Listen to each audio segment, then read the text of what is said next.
Oh, my Facebook friends. You know it. It's your buddy, Albert Sugar Bear Barbieri. Well, I'm in my old neighborhood. And my old neighborhood, where I grew up, grade school and high school, is Rosewood and Wolf, St. Monica's Parish. I drive by my old residence where I lived with my mother many a times, but I've never had the guts to get out of my car. But today, I did.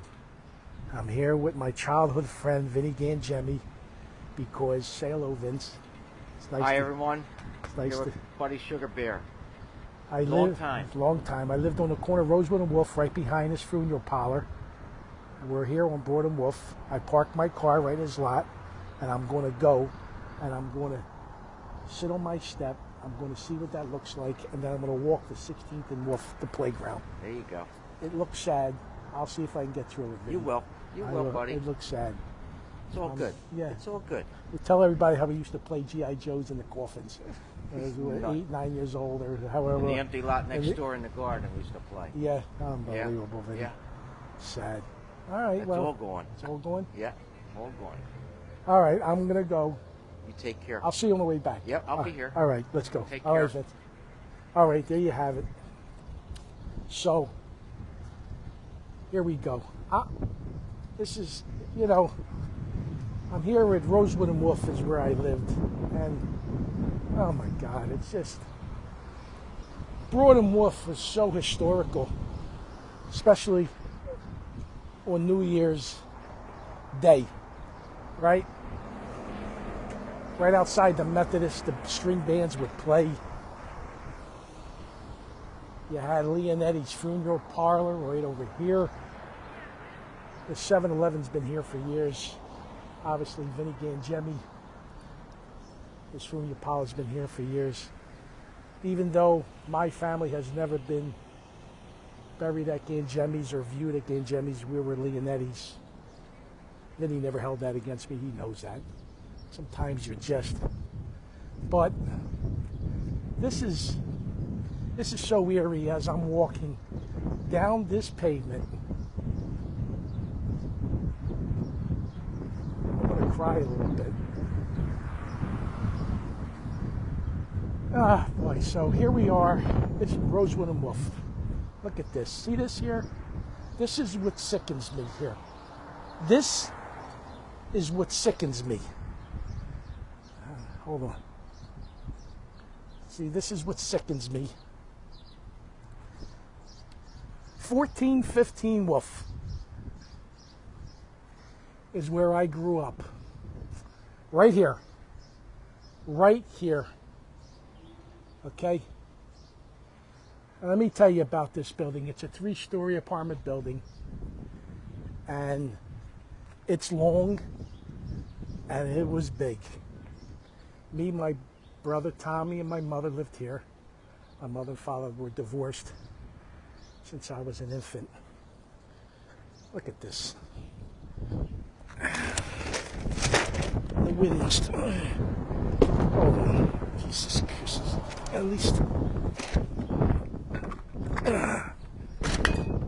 Oh boy. Anyway. This is. Alright, so. I can't see the comments, gang, because it's glare. I put my glasses on. Okay.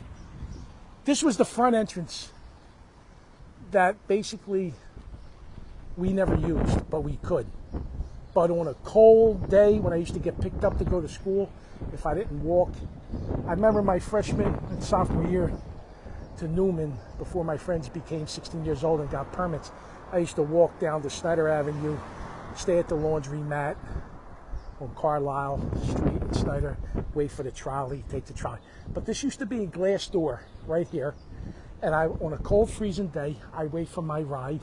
Danny Mert or Joey Leonetti would pick me up in their car, and I'd see them. This was my bedroom right here. My bedroom, me and my brother's bedroom, right here in the front. And the guys, the older guys, the senior citizens, would sit on this step, and they would be my alarm clock Today they wouldn't get away with that. I come the fuck out and go, oh, don't you got any fucking common sense? I'm sleeping over here. But I was a kid, right? It didn't bother me. But right here, right where that door frame is. You see that door frame at the end here? Was a yardway. And we had a gate, a nice gate, and we had the yard. And it was a long yard, as long as it goes back to the alley. And it was dynamite. And that's where we always, me and my brother would go in through the back way. And over here, probably split the door over to here, was the owner, or the owner's brother. He was the landlord. He had like a little, I don't want to call it a shed, but it was a small one-bedroom, bathroom, kitchen where he lived. His name was Larry Catchup, his name was, you know. But anyway, these trees were never here like this. Never.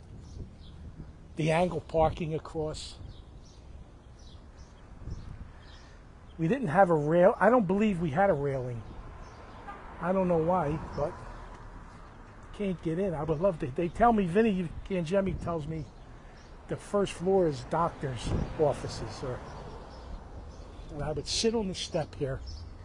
And my journey every morning, for sure in the summertime, but most of the time, I come down these steps.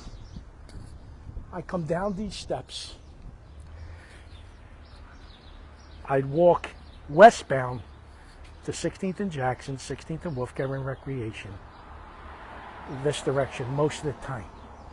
If I went this direction, it was the 4th Pal, Broad Street, make a left, or my friend Billy Vogt. He lived on Clarion Street in Wolf. But it was always, most of the time, westbound. You had the fruit store, Tony's Fruit Store on Carlisle and Wolf. And you have Rizzo. When Rizzo was campaigning, he always came to 23, this is 22, the 2400 block is where he would hold court and visit the people during election day. It was awesome. I'm going to walk. I'm going to see how this walk is to the playground at 16 Wolf, and I'll talk with you guys. And this is...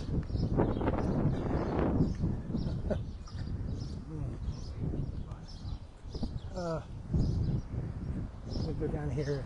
These plants were never like this back in the day. It was just a different world, man. Different world. I would tell you what's interesting about Carlisle and Wolf. Okay, and I know people, let me put my glasses on here. Maybe people have questions. I don't know. This is tragic. Hold on. Oh, I can't see the glare. But anyway, here we are at Carlisle and Wolf. Tony's Fruit Store was right there. Tony was a great guy. I forget his last name. They used to play half ball all the time. Up the street, there was a grocery store there. But on this corner here, this used to be a recording studio. And as a kid, late 60s, early 70s, I would walk past here and I can hear recording. And it's been known, and I remember 3 Degrees would be in here, the group. And a couple of other Philadelphia-based groups with the sound of Philadelphia recorded out of here. That's a fact. If somebody can confirm it, but right here, yes, it was. Right here. That's crazy, ain't it?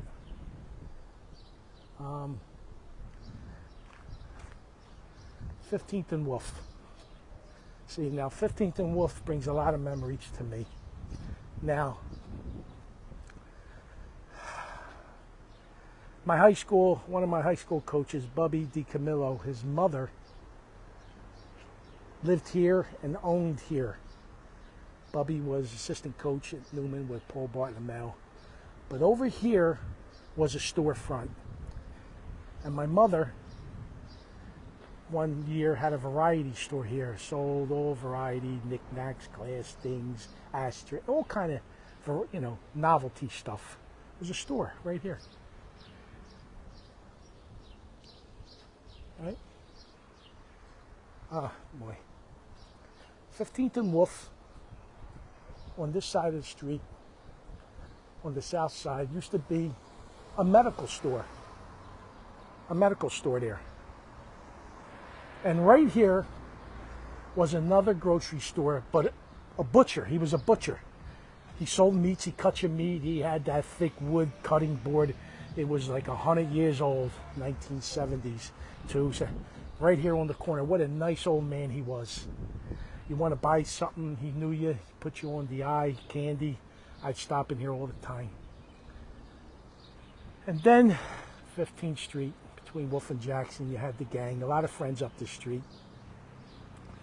The Johnson family there, Linda Johnson and her family. You had the Ranieri family over there, about 7, 8 doors down, I want to believe. Johnny Zuccarelli lived on the corner, 15th, right off the corner of 15th and Jackson. And of course, the 15th and Wolf, right here where this animal hospital was the bar. Joe Dickey's, I think it was called. Was it Joe Dickey's? But it was called a few things. It was called a few bars. I wasn't a bar guy, but I'd stop in there. Something Lounge also it was called.